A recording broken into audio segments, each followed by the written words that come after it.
अब हम लोग बैठ करके करने वाले आसनों का आनंद लेंगे। और आज मैं आपको बैठ करके करने वाले आसन का पहला अभ्यास कराऊंगा।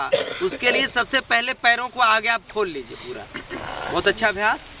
और दोनों हाथ को कमर के पास रखते हैं। इस आसन का नाम है दंड आसन।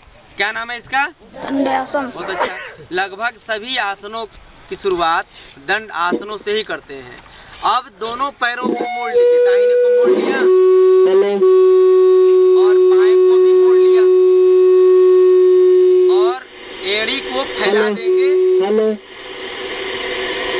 ऊपर पीछे से करके दिखा देंगे। बहुत अच्छा। और आप जो देख रहे हैं नवरात्र आया है, इस आसन का नाम है वज्र आसन। क्या नाम है इसका? बहुत बढ़िया। भोजन करने के ठीक बाद यह वज्र आसन सबको करना है।